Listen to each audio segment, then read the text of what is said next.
Warriors NRL Fanatics here, back today with a video, and this is going to be my round 1 preview between the New Zealand Warriors and the St George Illawarra Dragons. The game kicks off on Saturday the 12th of March at Sunshine Coast Stadium in Queensland. Our first game of the season. Can we get our first 2 points of the season? That is the big question.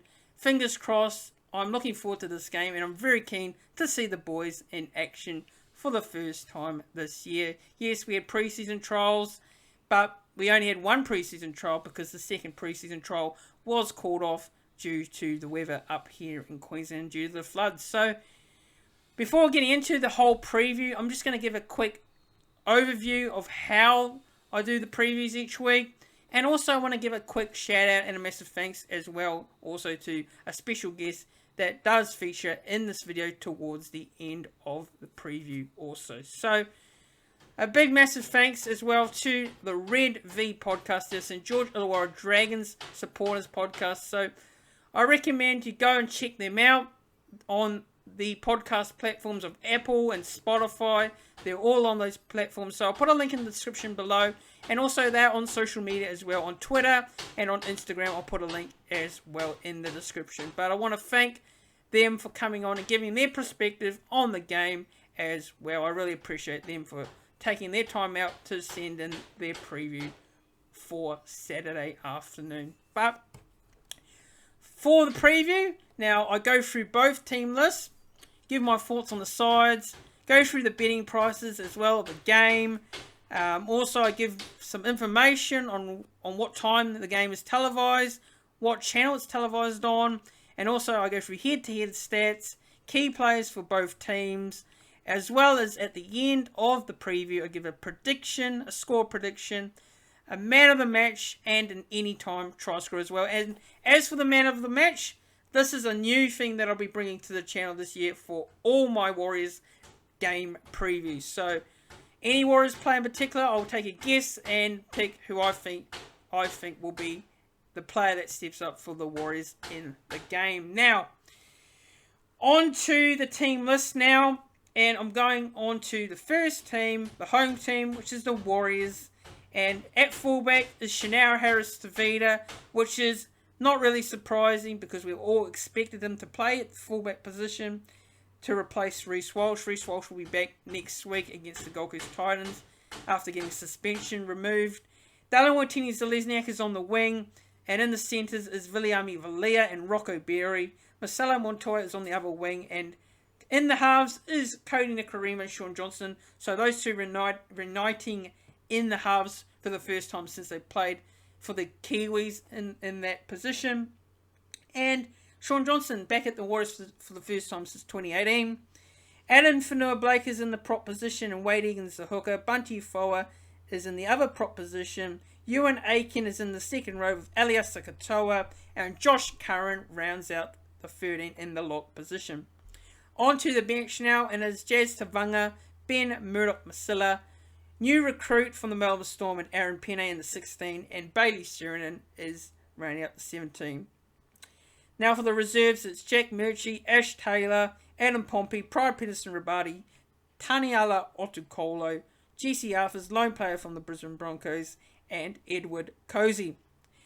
Now for the St George Illawarra Dragons lineup, and it is Tyrell Sloan at fullback, Cody Ramsey on the wing, in the centres, and making his debut for the Dragons after being signed by the Manly Seagulls is Moses Sully.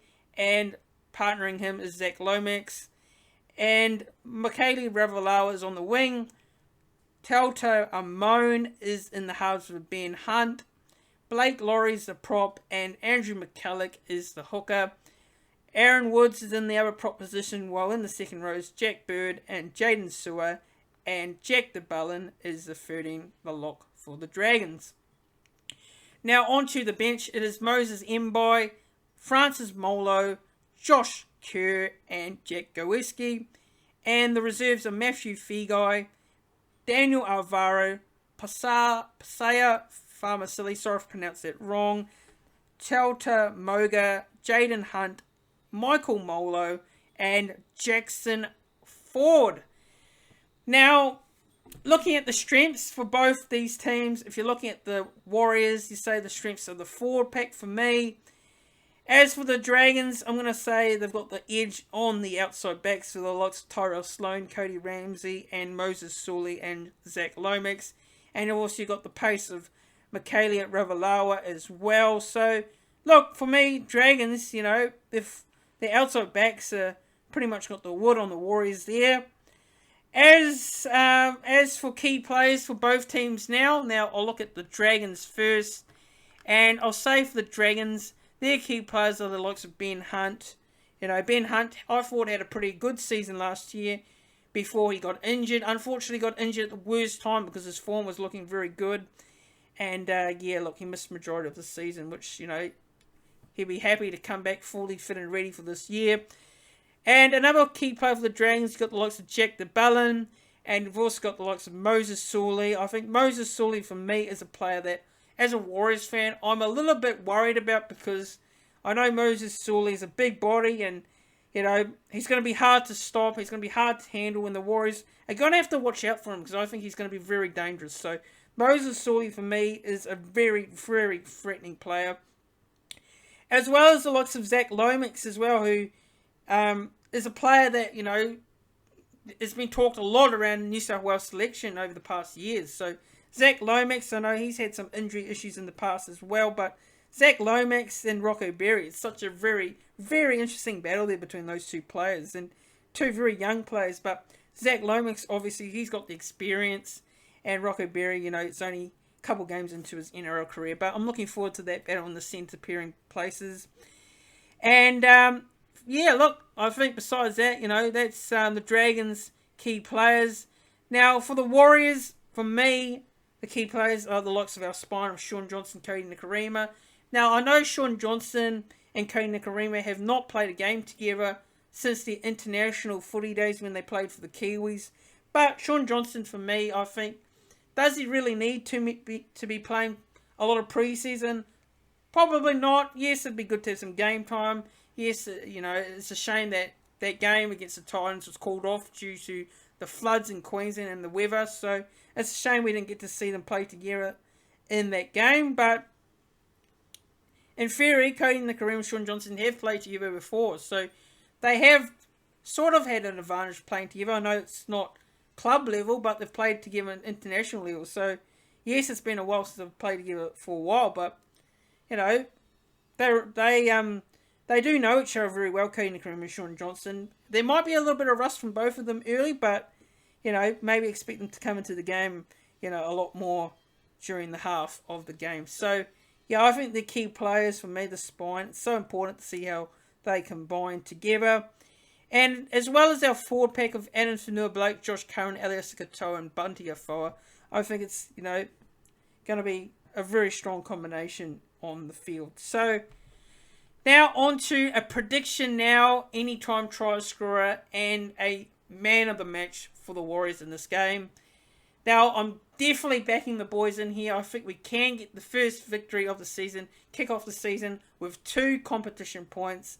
It is vital, I said it in my preview videos for the season upcoming against, with Keith Whitelock. I said that it's important to start the season off well. And I've said it a lot with a lot of Warriors fans as well. So, it'd be great to kick off the season with 2 points. And I reckon we can get it in this one. And I'm going to go with the Warriors twin here by 6 points. 24 points to 18. I think it'll be a very tough affair against the Dragons. And I'm expecting it to be a very, very, I'll say it might be a little bit of an ugly affair. We might see some errors. A lot of errors from both teams, but I think the Warriors can get across the line in this one. Now, anytime try scorers, I'm going to go with Marcelo Montoya, Rocco Berry, and Ewan Aiken, and Elias Katoa, and Viliami Valia. For the Dragons, I'm going to go with Cody Ramsey and Moses Sully, and Zach Lomax, and a roughie, I'm going to throw in Ben Hunt, the halfback, to score a try. Now, for the man of the match, I'm going to go with Shaun Johnson. First game back in Warriors colours, and I think he's going to make a big difference with his kicking game, with his direction. And, he's going to help us get across the line in this one over the Dragons for me. So that wraps up my round 1 preview between the New Zealand Warriors and the St George Illawarra Dragons. And before I get going, make sure you tune in to my live reaction and my game review on Saturday afternoon for this game on the YouTube channel. I will be doing a live reaction. I will be doing a review, so make sure you keep an eye out for that. And also, don't forget, if you're new to the channel and you're enjoying all these videos, there's going to be plenty more content to come. So, in terms of previews, reviews, NRL tips weekly, collabs with Hold the Ball and other YouTubers, game day vlogs are coming as well to the channel. So, if you enjoy all that sort of content, please do hit that subscribe button. It helps out the channel massively in terms of growing and moving forward. And getting closer to that 1K subscriber mark. So that is the goal of the channel by the end of the year. So by helping out, guys, and if you're enjoying the content, subscribe. And also don't forget as well to click the like button on the video, click the thumbs up on the video, and also don't forget to click the bell so you don't miss a notification when I go live on the YouTube channel next or do a new video. And I'll see you all in the next video. Hey guys, this is Jack Clifton from the Red V podcast. Big thanks to Warriors NRL Fanatics for giving me an opportunity to come on your YouTube channel and talk a little bit of rugby league. Really excited for the season ahead. Red V podcast is the only podcast dedicated to the St George Illawarra Dragons. So each week we do match reviews, match previews, talk to current and former players, hear from fans, and basically just talk a lot about the mighty Dragons. So very happy to be on here and talk a little bit about St George Illawarra and their first match of the season against the Warriors. First off, my thoughts on the upcoming game. Excitement, I think, is the first thing that comes to mind with a lot of Dragons fans. It's been a pretty long off season, I think, for us more so than other clubs, with the pretty poor back end of the season that we had. Our last win, ironically enough, was against the Warriors. So I think it was 8 or 9 losses on the trot to end the season. And I guess for us, it's excitement as well, because we've been able to string some good results together in the early parts of the pre-season, and winning the Charity Shield for the first time since 2012 has certainly given us a little bit of confidence heading into the season. In terms of this Saturday's game, I feel it's one for Dragons fans that is a very winnable game, and I say that with all due respect to the Warriors. I think we've had some really great battles over the years, but it's a game that if we want to be, I guess, really serious about playing finals football and being one of those upper echelon sides in the top 6 or top 8 this year, then these are the games we need to be winning. And I'm really excited. I'm actually up on the Sunshine Coast on holiday, so I'll be at the game on Saturday night, and I'm hoping for a really good battle between the Dragons and the Warriors. In terms of some of the key players for the Dragons, we've signed quite heavily in the off season. George Burgess, Jaden Sewer, Moses Sully, some of the big names that have come in. But I'd say it's probably some of the mainstays in that Dragons side that are going to be the key players. I think the halfback Ben Hunt is going to be where everything comes from. He's a really creative player, has a really good kicking game on him, and I think last year for the first time in Dragons colours, we probably saw his really creative and attacking run game. Set up numerous tries for the Dragons and scored a few himself just through that run game, and being able to size up what the opposition defence is giving him, and playing that off the cuff style of football that Ben probably hasn't always played. It certainly hasn't been part of his game for the last few years at the Dragons, but certainly under Anthony Griffin it seemed to come back last year, and I think he's going to be a key, as well as his leadership as well. He's the captain of the Dragons, and I think he only got to play 15 games last year for the Red V, so it wasn't if he was out there for every single game, and when we were missing Ben, you could just see the Dragons were a little bit rudderless, and I think that probably is even more important this year, with the fact that there is some young guys in Tyrell Sloan, Junior Moan, perhaps might see even Jaden Sullivan a little bit when team lists come out a little bit later on this afternoon. But so I think his involvement, his leadership is going to be really important for the Dragons. I think elsewhere, one other player would probably have a bit of a look out on the defensive side of the ball for the Dragons. is going to be someone like a Blake Laurie. I think Blake's been around that Dragon system for a while, hasn't always put in the best performances for the club, and he just re-signed for another year. He's a big body in the middle of the park. He's the man that probably needs to take over that leadership role in the forward role and the forward pack with the departure of Paul Vaughan. He's a guy that can run 150, 160 metres in a game and make 30 tackles and really leave a presence. We saw that in the last game of the season against South, where he really stood up and towards the back end of the game had 3 or 4 really big, strong carries. But I think it's a consistency thing for Blake as well. And I guess with a contract until the end of 2023, he's kind of got that versatility in terms of knowing how long he's going to be at the club, but also an opportunity for him to force his way into reckoning of getting a long-term contract. But I think alongside him, guys like Francis Molo, George Burgess are going to be keys up front, and obviously Jaden Sewer as well in the back row. So it's going to be pretty intriguing to see how those guys perform as well.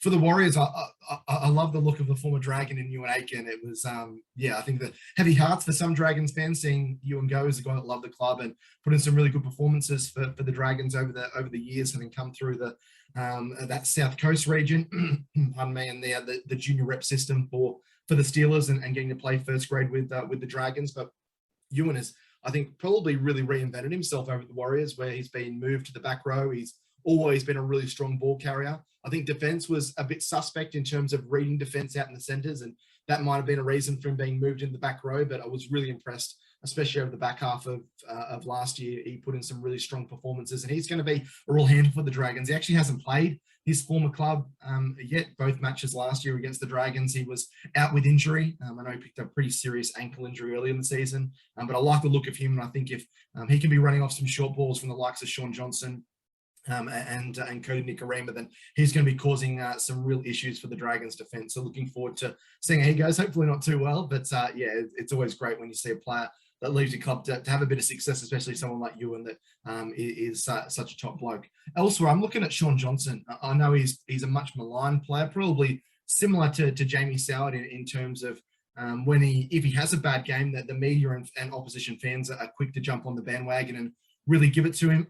I thought that his performances at Cronulla were pretty solid without being outstanding. So there certainly wasn't as many of those games that he was able to perform when he first was with the Warriors and took them to the grand final in 2011, and many more exciting moments as well. But I thought he got a bit of a bad rap. I think Cronulla had issues outside of him in the number 7 jumper, and I think the spine was being moved around a bit. He had a few little injuries last year. I think not having a consistent halves partner, and Matt Moylan has been quite injury prone after over the last 2 or 3 seasons. So I don't think any of that helps Sean, but he's such an enigmatic player in the middle of the park. He's got a great passing game. He's so quick on his feet. He's got great acceleration. He's someone that can really turn the game on its head with basically one play, and I think that's going to be the worry for the Dragons defense, keeping tabs on him, as well as his kicking game as well. I don't think that gets focused on as much as it really should. He's a really good kicker in general play, especially getting his side out of trouble. He finds the grass more times than not, and I think the back three of the Dragons, Tyrell Sloan, Cody Ramsey, and Michaeli Ravalawa are going to need to be on their toes to make sure that they're not bringing the ball out from their own in-goal or inside their own 10-metre zone, because Sean's the kind of player that can really put opposition attacks or opposition defences on the back foot with his general kicking game.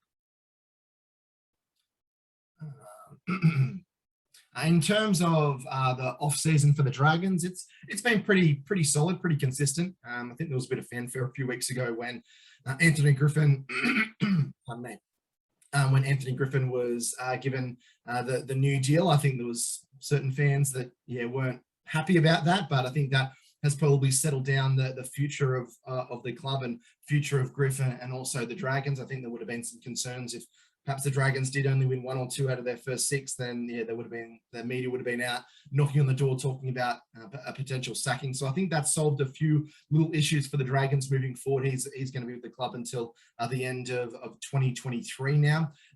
The off-season's been pretty good. I think the whole Jack DeBellin saga has been put behind the Dragons, and they're able to get rid of, I don't want to be too aggressive with my wording, but got rid of some players that I don't think were great for culture for the Red V. Matt Duffy, Paul Vaughan, Corey Norman were all on big money. They're all gone to other clubs, and I think the implementation of some of the young juniors that have performed at at that junior rep level and also jersey flag and reserve grade level coming into the first grade side is going to be helpful. And then you've got some of those new signings that I touched on earlier: Moses Sully, George Burgess, Jaden Sewer is going to be a really big one on the edge for the Dragons. So, and you throw that in with your likes of your Jack DeBellin and your Blake Lorries and Ben Hunts and Zach Lomax, as those kinds of players. And I think it's a pretty even balance. And I know Dragons fans are pretty keen for the season ahead. In terms of prediction for the game, I'm not going to tip against my Dragons, not this early in the season at least. I think it's going to be a tight struggle. I don't think it's going to be a blowout either end from either side. I think it's going to be a tight tussle. Both these matches went right down to the wire last year. I think it was 20-16 at Cobra in the first meeting, and then the second meeting at Central Coast. The Dragons got out of jail in a game that I'm sure Warriors fans probably had nightmares about, because they really deserved to get the 2 points on that evening. But I'm going to go Dragons 20, Warriors 10. I think we have enough firepower across the field to probably match it with some of your big boppers, and I'm hopeful that some of the creative spark from the likes of Sloan and Amon and Zach Lomax might be enough to get us over the line. But certainly looking forward to what should be a fantastic clash, and really appreciate you guys let me jump on YouTube channel and talk a little bit of Dragons. And best of luck to you, your podcast and everything else over the rest of the season. Cheers.